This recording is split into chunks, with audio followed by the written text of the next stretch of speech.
الصلاة والسلام على سيد الأنبياء والمرسلين وعلى آله الطيبين الطاهرين وأصحابه الراشدين المهديين.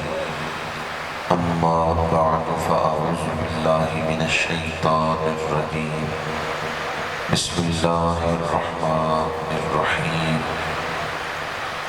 ورفعنا لك ذكرك.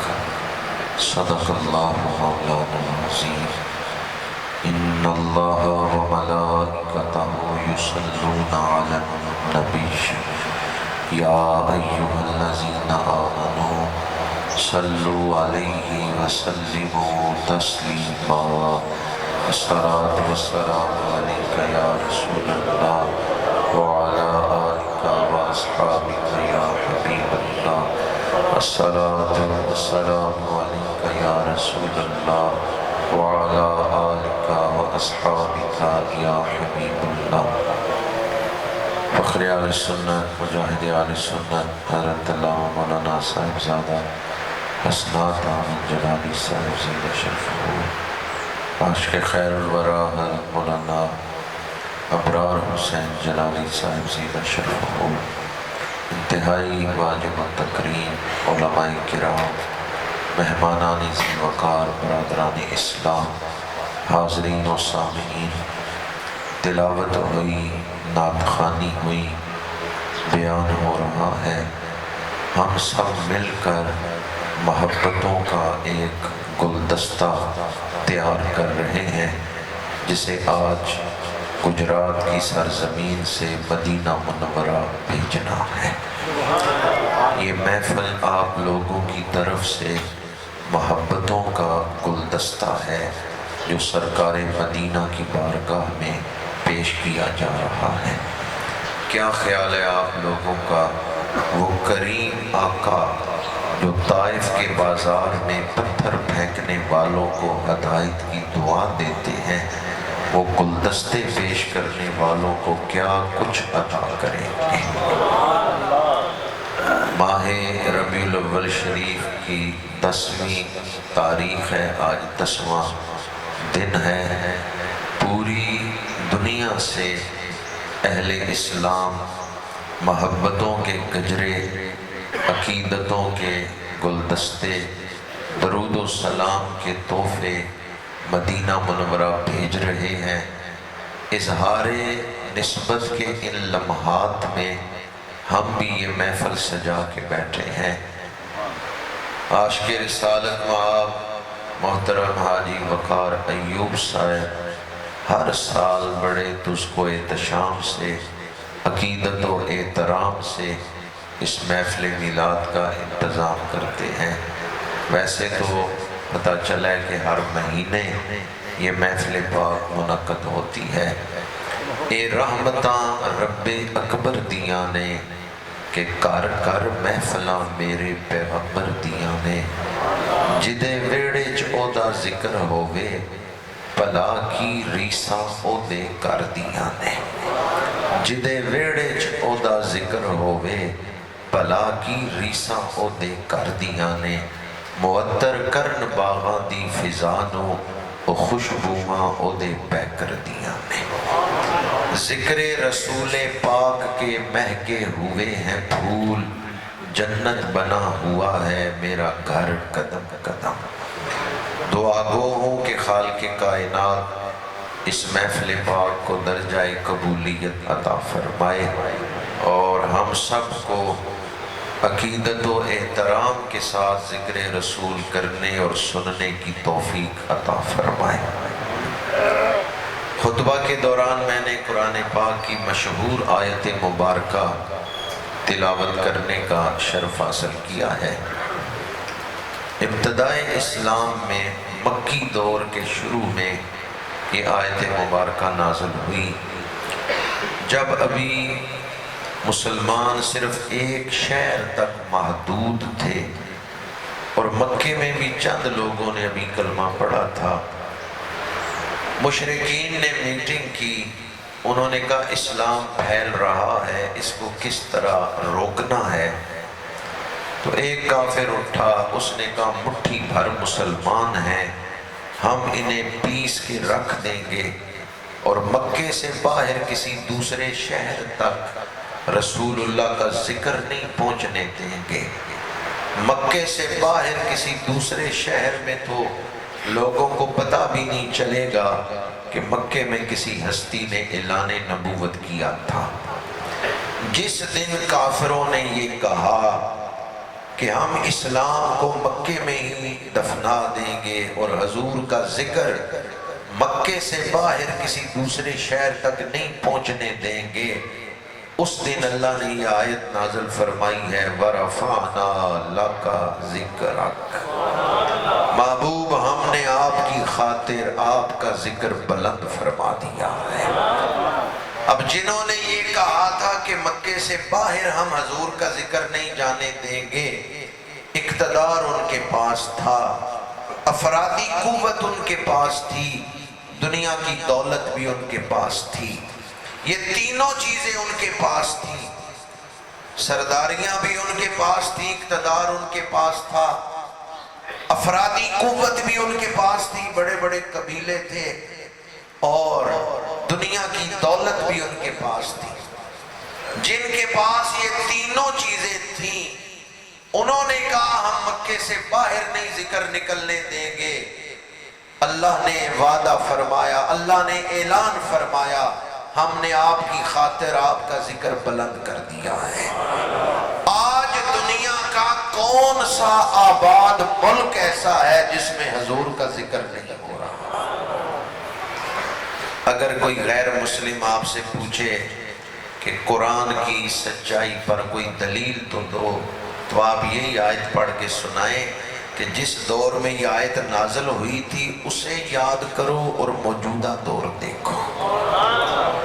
جس دور میں یہ آیت اتری تھی اسلام ایک شہر تک محدود تھا، اس دور میں اللہ نے اعلان کیا ہے وَرَفَعْنَا لَكَ ذِكْرَكَ، اور آج ہم دیکھ رہے ہیں امریکہ ہو، چین ہو، یورپ ہو، برطانیہ ہو، مشرق ہو، مغرب ہو، پوری دنیا کے اندر میلاد منایا جا رہا ہے۔ تو قرآن نے جو اعلان کیا تھا آج ہم اپنی آنکھوں سے دیکھ رہے ہیں یا نہیں دیکھ رہے؟ علامہ اقبال نے لکھا ابھی تو جوں جوں وقت گزرے گا چشم افلاک یہ نظارہ ابد تک دیکھے، رفعت شان ورفعنا لک ذکرک دیکھے۔ کتنی صدیاں گزر گئیں، کہاں گجرات، کہاں مدینہ منورہ، ذکر ہو رہا ہے یا نہیں ہو رہا؟ یہ قرآن کی سچائی کی دلیل ہے۔ وَرَفَعْنَا لَكَ ذِكْرَكَ۔ عام طور پہ ایسا ہوتا ہے کہ کوئی بچہ پیدا ہوتا ہے، پیدائش کے بعد اس کا نام رکھا جاتا ہے اور پھر اس کا ذکر شروع ہوتا ہے کہ آج بچہ کھیل رہا ہے، آج بچہ خوش ہے، آج بچہ بیمار ہے، بچہ بڑا خوبصورت ہے۔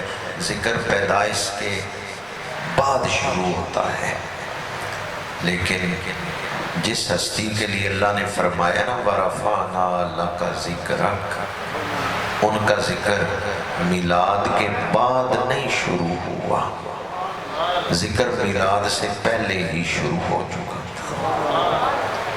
آپ کا ذکر میلاد سے پہلے ہی شروع ہو چکا تھا، بلکہ اللہ نے ابھی دنیا میں انسانوں کو بھیجا نہیں ہے، نبیوں کی روحیں اکٹھی کر کے اللہ نے اپنے محبوب کا ذکر فرمایا ہے۔ وَإِذَا خَذَ اللَّهُ مِيثَاقَ النَّبِيِّينَ لَمَا آتَيْتُكُم مِّن كِتَابٍ وَحِكْمَةٍ ثُمَّ جَاءَكُمْ رَسُولٌ مُصَدِّقٌ لِّمَا مَعَكُمْ لَتُؤْمِنُنَّ بِهِ وَلَتَنصُرُنَّهُ۔ اے نبیو، میں تمہیں کتاب و حکمت عطا کروں، پھر آ جائے تمہارے پاس شانوں والا رسول۔ اللہ خود حضور کا ذکر فرما رہا ہے، نبیوں سے وعدہ لیا ضرور بھی ضرور ان پر ایمان لانا اور ان کی نصرت، ان کی خدمت کرنا۔ اس آیت کی تفسیر میں مفسرین نے لکھا ہے ہر نبی نے کم از کم ایک دفعہ محفل میلاد کی ہے اور حضور کی آمد کو اپنی امت کے سامنے بیان فرمایا ہے۔ اللہ نے کن سے وعدہ لیا تھا لَتُؤْمِنُنَّ بِهِ وَلَتَنْصُرُنَّهُ کہ تم ضرور بھی ضرور ایمان لانا اور ان کی نصرت کرنا، خدمت کرنا، یہ وعدہ نبیوں سے لیا تھا۔ لیکن پہلے کسی نبی رسول کے دور میں تو حضور نے دنیا میں تشریف نہیں تھا لانا، پھر ان سے وعدہ کیوں لیا؟ قبیلے کے سردار سے وعدہ ہو جائے تو قبیلہ اس وعدے میں شامل ہے یا نہیں ہے؟ پاکستان کی ریاست نے کسی دوسرے ملک کے ساتھ کوئی معاہدہ کرنا ہو تو 24 کروڑ عوام کے دستخط ضروری ہیں یا اکیلے وزیر اعظم کے دستخط ہی کافی ہیں؟ اکیلے وزیر اعظم کے دستخط ہی کافی ہیں۔ قبیلے کے سردار سے معاہدہ ہو جائے، قبیلہ اس معاہدے میں شامل ہے۔ وعدہ اللہ نے نبیوں سے لیا تھا، ان نبیوں کے دور میں تو حضور نے نہیں تھا آنا تو ان کی امتوں کے دور میں تھا۔ ان نبیوں نے امتوں کو نشانیاں بتا دی کہ یہ نشانیاں یاد کر لو، جب ان نشانوں والا رسول آ جائے تم پابند ہو کہ ان کا کلمہ پڑھنا ہے۔ وعدہ اگرچہ نبیوں سے تھا پر پابند ان نبیوں کی امتیں بھی تھی۔ اس لیے ہر نبی نے کم از کم ایک دفعہ محفل میلاد کر کے حضور کی نشانیاں اپنی امت کو بتائی ہیں۔ جیسے ہم آج بچوں کو کلمے یاد کراتے ہیں نا، پہلا کلمہ، دوسرا کلمہ، تیسرا کلمہ۔ پہلی امتیں آپس میں جب لوگ علماء بیٹھتے تھے، بنی اسرائیل کے علماء، تو وہ کہتے تھے تمہیں آخری نبی کی کتنی نشانیاں یاد ہیں؟ کوئی کہتا 3 نشانیاں یاد ہیں، کوئی کہتا 5 نشانیاں میرے علم میں ہیں، کوئی کہتا آخری نبی کی 8 نشانیاں میرے علم میں ہے۔ وہ اپنی امتوں کو پہلے نبی اور ان کی امت کے علماء آخری نبی کی نشانیاں یاد کرواتے تھے۔ قرآن پاک میں ہے الذین یتبعون الرسول النبی الامی الذی یجدونہ مکتوبا عندہم فی التوراۃ والانجیل۔ تورات میں بھی حضور کا ذکر، انجیل میں بھی حضور کا ذکر۔ حضرت آدم سے لے کے حضرت عیسیٰ تک ہر نبی رسول حضور کا ذکر کرتا رہا ہے۔ عام طور پہ تو ذکر بچے کی پیدائش کے بعد شروع ہوتا ہے، ہمارے آقا کی شان یہ ہے جب دنیا بنائی گئی ہے ذکر مصطفیٰ شروع ہو گیا ہے۔ حضرت آدم دنیا میں تشریف لائے، فرشتے حضرت آدم کی خدمت میں حاضر ہوتے تو فرشتے اس طرح سلام کرتے السلام علیکہ یا ابا محمد، اے ابو محمد آپ پر سلام ہو۔ فرشتوں نے حضرت آدم کی کنیت رکھی ابو محمد۔ حضرت شیس علیہ السلام نے عرض کیا ابا جان آپ کے بیٹوں میں سے کسی کا نام محمد تو نہیں ہے، پھر فرشتے آپ کو ابو محمد کیوں کہتے ہیں؟ حضرت آدم علیہ السلام نے فرمایا ہماری اولاد میں جو آخری نبی پیدا ہوں گے ان کا نام محمد ہے، فرشتوں نے میری کنیت ان کے نام پر رکھی ہے۔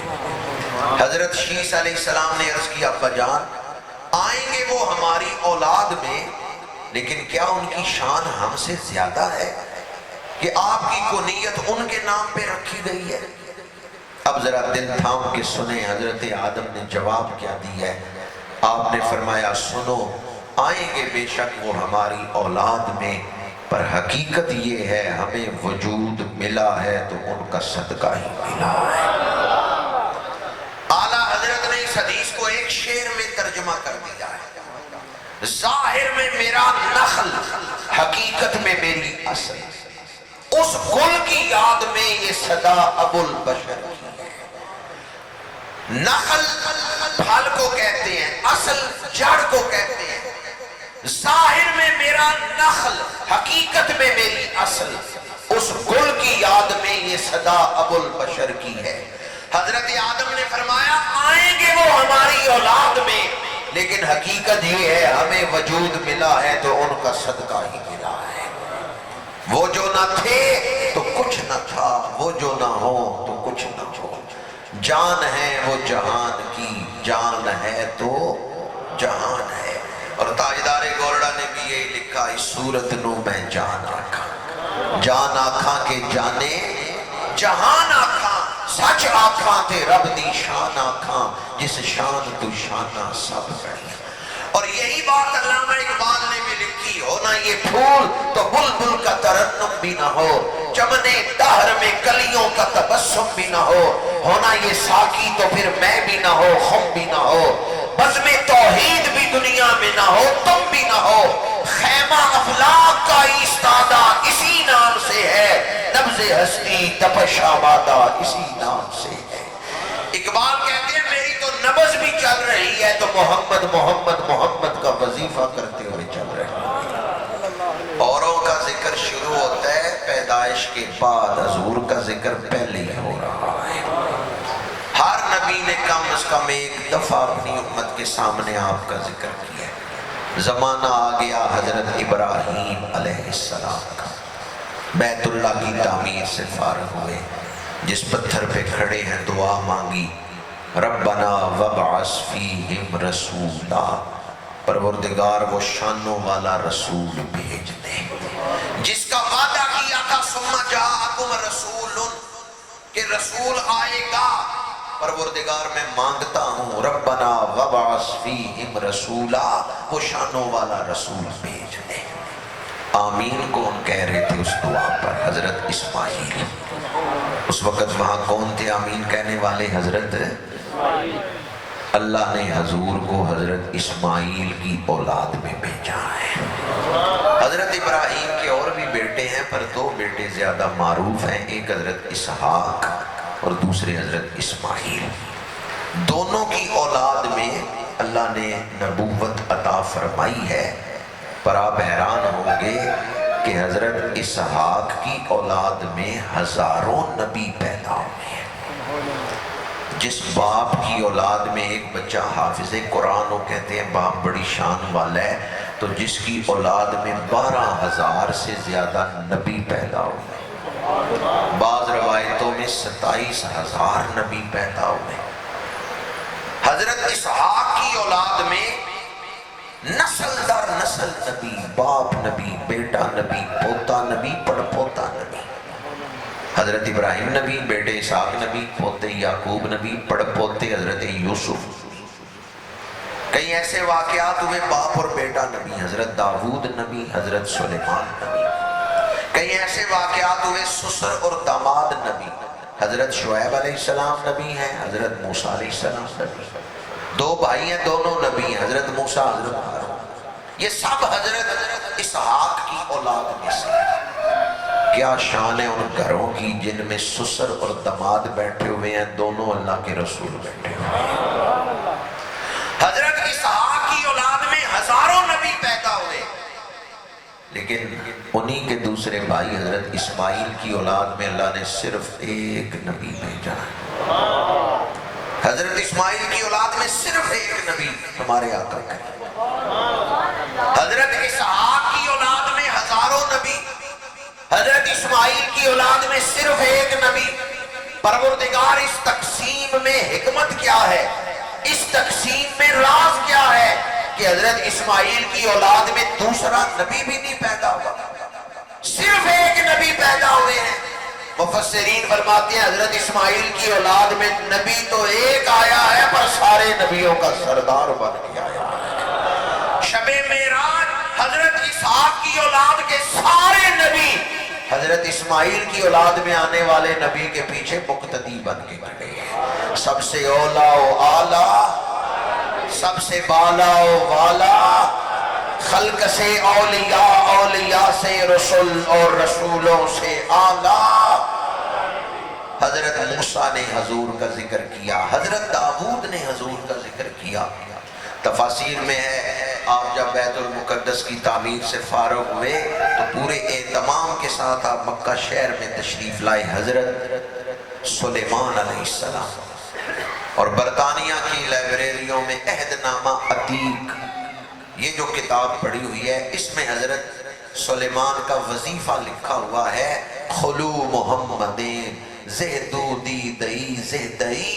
حضرت سلیمان علیہ السلام جب مکے آئے تو آپ نے فرمایا مجھے اس شہر سے جو محبت ہے اس کی ایک وجہ یہ ہے کہ میرا محبوب اس شہر میں آنے والا ہے۔ خلو محمد، میں محمدی ہوں، محمد میرا محبوب ہے، محمد میری جان ہے۔ حضرت مولا علی قاری رحمۃ اللہ تعالیٰ علیہ نے لکھا ہے کہ 70 سے زیادہ انبیاء ایسے ہیں جنہیں اللہ نے ان کی آخری عمر میں بتا دیا کہ میرا محبوب مکے میں آئے گا۔ انہوں نے اللہ سے اجازت مانگی، یا اللہ اجازت دے ہم اپنی آخری عمر مکے جا کے گزاریں۔ وہ مکے میں ہی آ گئے، انہوں نے اپنی آخری عمر مکے میں گزاری، حالانکہ ان کو پتا تھا کہ ہماری موجودگی میں حضور کا ثبوت نہیں ہوگا، لیکن ان نبیوں کی خواہش تھی ہماری قبریں مکے میں بن جائیں۔ اللہ کا محبوب ہماری قبروں کے پاس سے گزرے گا، ہماری روحیں خوش ہو جائیں گی۔ حضرت مولا علی قاری لکھتے ہیں کتنے نبی اس شوق میں مکے آ گئے کہ اللہ کا آخری نبی اس شہر میں آئے گا۔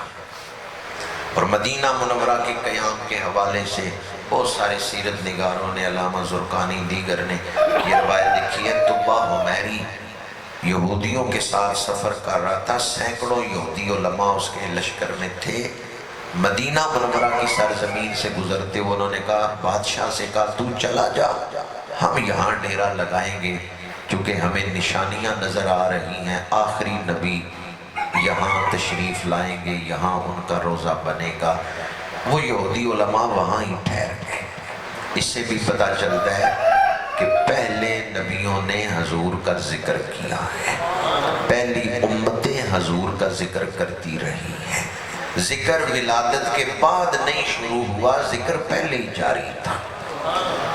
حضرت ابراہیم نے دعا مانگی تھی، لیکن جب زمانہ آیا حضرت عیسیٰ کا تو حضرت عیسیٰ نے فرمایا پہلے نبی انتظار کرواتے رہے کہ شانوں والا رسول آئے گا، شانوں والا رسول آئے گا، میں خوشخبری دینے آیا ہوں، اب اور انتظار نہیں، میرے بعد وہی رسول آ رہا ہے۔ مبشرا برسول یاتی من بعد اسمہ احمد، فرمایا میں مبشر بن کے آیا ہوں، میں تمہیں خوشخبری دے رہا ہوں، اب اور انتظار نہیں، میرے بعد وہی آ رہا ہے۔ علماء بیٹھے ہیں، حفاظ بیٹھے ہیں، ان سے پوچھیں قرآن کی آیت کس طرح ہے، مخبرم برسول یا مبشرم برسول؟ جی ہر لفظ ذہن کو ایک رخ دیتا ہے، بولنے والے کے سامنے ایک منزل ہوتی ہے، متکلم اس کے مطابق لفظ بولتا ہے۔ مخبر اور مبشر میں فرق ہے۔ حضرت عیسیٰ نے یہ نہیں فرمایا مخبرا برسول، حالانکہ مخبر بھی علم دیتا ہے، پر ایسا علم جس میں صرف علم ہوتا ہے، دل کو خوشی نہیں ہوتی، اور مبشر ایسی خبر دیتا ہے جسے سن کے دل خوش ہو جاتا ہے۔ حضرت عیسیٰ نے فرمایا خوش ہو جاؤ، میرے بعد وہ شانوں والا رسول آ رہا ہے۔ اس لیے حضور کی آمد بیان ہو، خوشی فرض ہے۔ حضور کی آمد کا ذکر ہو، دل میں خوشی محسوس کرنا فرض ہے۔ جو لوگ میلاد نہیں مناتے ان سے صرف اتنا پوچھ لیں حضور کی آمد پر تمہیں خوشی ہے یا نہیں ہے؟ مومن کا جواب کیا ہوگا؟ حضور کی آمد پہ میرا دل جو نفی میں جواب دے وہ مومن ہو سکتا ہے؟ اگر کوئی نفی میں جواب دے وہ مومن ہی نہیں ہو سکتا۔ مومن کا ایک ہی جواب ہے، حضور کی آمد پہ میرا دل۔ یقیناً آپ سارے بھی خوشی بیٹھے ہیں جو فجر پڑھتے ہی آگے محفل ذکر رسول میں۔ اعلیٰ حضرت فرماتے ہیں جو محفل میلاد میں آئے اور خوش نہ ہو وہ محفل میلاد میں آیا ہی نہیں ہے، کیونکہ یہ محفل تو حضور کی خوشی منانے کے لیے منعقد ہوتی ہے۔ حضور کی آمد پر خوشی کے اظہار کے لیے ہی یہ محفل منعقد ہوتی ہے۔ اللہ کرے آئندہ ساری زندگی خوشیوں سے گزرے، ذرا حضور کی آمد پر خوشی کا اظہار تو کریں۔ آمد مصطفیٰ، میں نے یہ نہیں کہا اونچی آواز میں بولے، میں نے کہا خوش ہو کے بولے۔ خوشی دل میں چھپی ہوئی ہو اسے سرور کہتے ہیں، خوشی طور سے ظاہر ہو اسے حبور کہتے ہیں، خوشی چہرے سے ہی نظر آ جائے کہ بندہ خوش بیٹھا ہوا ہے اسے فرحت کہتے ہیں۔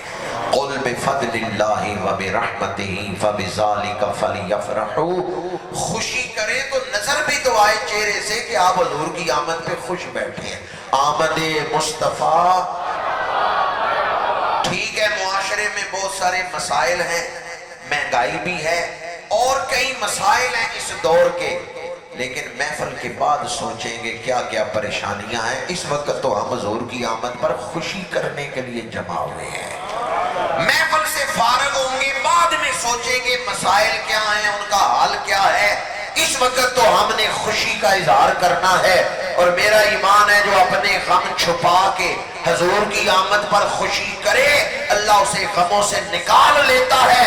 یقین نہ آئے تو علماء سے حدیث جابر سن لیں کہ ان کے 2 بیٹے فوت ہو گئے تھے، انہوں نے لاشیں اندر چھپا دی، انہوں نے کہا اللہ کے نبی میرے گھر آ رہے ہیں، آج میں نے غم نہیں کرنا خوشی کرنی ہے۔ اللہ نے انہیں غم سے ہی نکال لیا کیونکہ انہوں نے اپنا غم چھپا کے حضور کی آمد پر خوشی کا اظہار کیا تھا۔ اعلیٰ حضرت کہتے ہیں ان پہ نثار کوئی کیسے ہی رنج میں ہو، جب یاد آ گئے ہیں سب غم بھلا دیے ہیں۔ آمد مصطفیٰ، گجرات حضور کے دیوانوں کا شہر ہے، گجرات کی زمین بڑی زرخیز ہے، اس نے بڑے بڑے عاشق رسول پیدا کیے ہیں۔ گجرات کی سرزمین پہ بڑے بڑے عشاقان رسول کے مزارات ہیں، ہر سال آپ میلاد مناتے ہیں، لیکن آئیں آج ارادہ کرتے ہیں انشاءاللہ پچھلے سالوں سے بڑھ کے اس دفعہ میلاد بنائیں گے۔ جب بھی ربیع الاول شریف کا مہینہ آتا ہے یہ ہمیں کئی بھولے ہوئے سبق یاد کراتا ہے۔ اکثر آپ نے سنا ہوگا والدین کے حقوق ہیں اولاد پر، استادوں کے حقوق ہیں شاگردوں پر، کبھی یہ بھی سوچا ہے نبی کے بھی حقوق ہیں امت پر، کیا میں نے اپنے نبی کے حقوق ادا کیے ہیں؟ فالذین آمنوا بہ وعزروہ ونصروہ واتبعوا النور الذی انزل معہ۔ کبھی حقوق مصطفیٰ کی طرف بھی توجہ کرے۔ ربیع الاول ہمیں بھولے ہوئے سبق یاد کرانے کے لیے آتا ہے کہ کلمہ تو ان کا پڑھتے ہو لیکن کیا محسن انسانیت کا غلام ہونے کا حق بھی ادا کر رہے ہیں؟ گلیاں ضرور سجائیں، لائٹنگ ضرور لگائیں، مٹھائیاں ضرور بانٹیں، پر گلیاں سجانے کے ساتھ ساتھ اپنے اخلاق بھی سجائیں، اپنا کردار بھی سجائیں۔ حضور خوش ہوں گے اگر آپ اپنے اخلاق کو بھی سنبھال لیں۔ لَقَدْ كَانَ لَكُمْ فِي رَسُولِ اللَّهِ أُسْوَةٌ حَسَنَةٌ۔ حضور کے حقوق میں سے ایک حق یہ ہے کہ ہم اپنے معاشرے کی فکر کریں، اپنے معاشرے کو بد امنی سے بچائیں، اپنے معاشرے حضور کی امت کے کسی فرد پہ ہم ظلم نہ کریں۔ کسی کا ادب اس وجہ سے بھی کریں یہ حضور کا امتی ہے۔ باپ بیٹے کو تھپڑ مارنا چاہے مار سکتے ہیں یا نہیں؟ جھڑک سکتے ہیں یا نہیں؟ مولا علی نے کبھی نہیں جھڑکا حسنین کریمین کو۔ سوال ہوا آپ سے تو شیر خدا نے فرمایا ٹھیک ہے حسنین میرے بیٹے بھی ہیں پر حضور کے نواسے بھی تو ہیں۔ آپ بھی کبھی کسی مسلمان سے معاملہ کریں تو یہ یاد رکھیں کہ وہ حضور کا امتی ہے جس کے ساتھ آپ معاملہ کر رہے ہیں۔ اگر رسول اللہ کی امتی پہ ظلم کریں گے تو قیامت کے دن حضور کو کیا منہ دکھائیں گے؟ اگر آپ یہ سوچ لیں کہ میری بیوی ٹھیک ہے، میری بیوی ہے نکاح میں آئی ہے پر میں نے اس پر کوئی ظلم نہیں کرنا، کیوں؟ یہ کلمہ رسول اللہ کا پڑھتی ہے۔ اگر آپ یہ یاد رکھیں میرا بھائی ٹھیک ہے میرے باپ کا بیٹا ہے میرا بھائی ہے لیکن امتی حضور کا ہے، میں نے اپنے بھائی پر کوئی ظلم نہیں کرنا۔ اعلیٰ حضرت لکھتے ہیں دن لہو میں کھونا تجھے، شب بھر عیش میں سونا تجھے، خوف خدا شرم نبی یہ بھی نہیں وہ بھی نہیں۔ اعلیٰ حضرت کہتے ہیں اگر حضور کا سامنا کرنے کی فکر پیدا ہو جائے میں رسول اللہ کے سامنے کیسے جاؤں گا؟ تو پھر تیرا کردار سنور جائے گا، پھر زندگی آسان ہو جائے گی۔ ہم نے بڑی ترقی کی ہے، لیکن یاد رکھیں یہ جو جتنی آپ کو مادیت کی ترقی نظر آ رہی ہے نا، کہ ہم ہوائی جہازوں میں اڑ رہے ہیں، واٹس ایپ پہ امریکہ میں بیٹھے ہوئے بھائی سے باتیں کر رہے ہیں، کیمرے میں دیکھ بھی رہے ہیں، یہ دنیا کا ظاہری رنگ، چمک دمک، یہ دھوکہ ہے، یہ حقیقت نہیں ہے۔ دنیا اس وقت بہت پریشان ہے۔ ہر 45 سیکنڈ میں ایک بندہ خودکشی کر رہا ہے اس وقت دنیا میں۔ آپ نیٹ پہ خود تحقیق کر لیں، اس وقت خودکشی کی اوسط کیا ہے دنیا میں۔ کئی ملک ایسے ہیں جنہوں نے خودکشی کی ریٹن اجازت دے دی ہے، قانون بنا دی ہے۔ سوئٹزرلینڈ کا قانون پڑھ لیں، نیٹ پہ موجود ہے، سوئٹزرلینڈ نے خودکشی کی اجازت دے دی۔ کتنی ترقی ہم نے کر لی ہے، ہر 45 سیکنڈ کے بعد ایک بندہ خودکشی کر رہا ہے۔ دنیا کی یہ ظاہری ترقی جو آپ کو نظر آ رہی ہے، یہ چمک دمک ہے۔ ہر چمکنے والی چیز سونا نہیں ہوتی۔ دھوکے میں مبتلا نہ ہو جائیں۔ بڑی ترقی کر لی ہے، ذہنوں پہ بوجھ ہے، زندگیوں میں گھٹن ہے، سینوں میں پریشانیاں ہیں۔ ترقی کا مطلب تو یہ ہے زندگی آسان ہو، پر زندگی مشکل ہو گئی۔ میری ساری گفتگو کا نچوڑ، اگر چاہتے ہیں زندگی آسان ہو، رسول اللہ کی پہچان حاصل کریں، رسول اللہ کی محبت حاصل کریں، رسول اللہ کی اتباع کریں، جینا بھی آسان ہوگا، مرنا بھی آسان ہوگا۔ حضور کی محبت میں زندگی گزاریں، اللہ آپ کو پریشانیوں سے نکال لے گا۔ اسوہ حسنہ اپنا لیں، زندگی آسان ہو جائے گی۔ کی محمد سے وفا تو نے تو ہم تیرے ہیں، یہ جہاں چیز ہے کیا لوح و قلم تیرے ہیں۔ وآخر دعوانا ان الحمدللہ۔